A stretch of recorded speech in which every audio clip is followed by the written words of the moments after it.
Hello, my friends. I wanted to share a technique with you today that I use to bring faces to my paintings. And it's a simple line drawing technique for faces.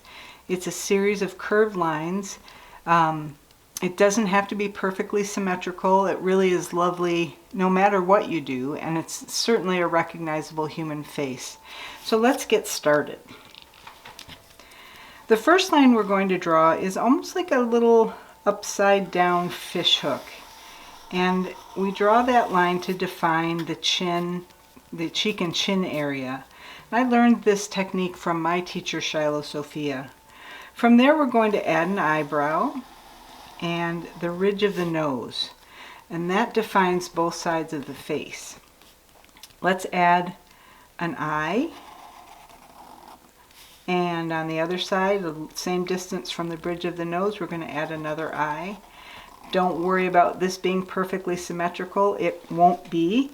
It rarely ever is, but it still makes a lovely, recognizable face. So I added our missing eyebrow, and down here at the base of the nose, I'm going to add the tip of the nose and some small curves that show nostrils because I want my face to breathe. Beneath your nose, there's two little lines that come down that touch the top of your upper lip, the tips there. So we're going to use that for a map, and I draw them in to help me stay underneath the nose. And I'm going to follow that map by adding a curved line where the tops of the upper lip meet up with where those lines come down. The middle line of the mouth really usually follows pretty closely that upper line. And then the lower lip is a little more full. And we'll just draw that in as a curve. And you can see I don't make all these lines touch, and I do that because I want looseness in the face. I want to be a relaxed drawing. Underneath the mouth, you can feel that there's roundness, and we're just going to show that by putting a half circle or a third of a circle in to show that this is an area that is round. Just like on the nose, we did a round circle. Now we can go in and add our ears, and ears usually line up with the base of the nose on adult humans. You can feel where yours are. And then the neck actually comes right up behind the ears, and I'm curving mine a little bit because I feel like she's resting and in a kind of a quiet space with her head tilted.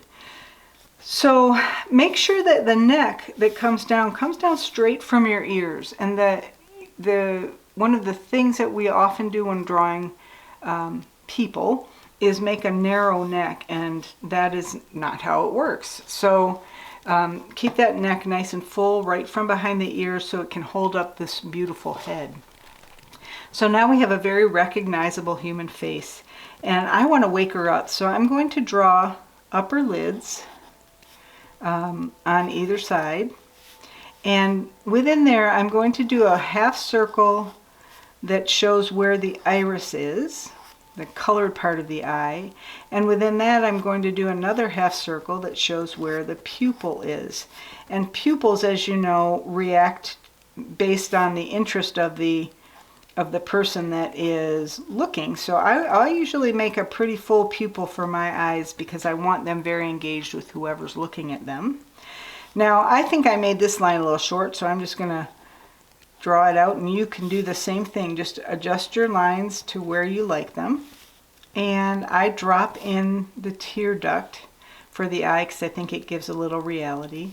We know the eyeball is bigger than the space that we actually see on the face, and that crease of your upper lid is actually the top of the eyeball. So let's put that in so we can show that roundness.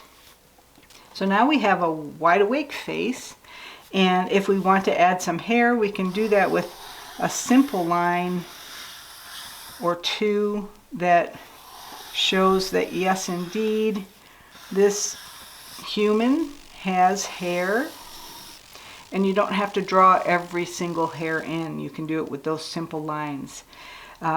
If you want to make some adjustments or maybe add the idea of eyelashes, it doesn't have to be a whole bunch of eyelashes. You can just tip up the corners and now she has eyelashes. So play with the face. I would love to see what you do.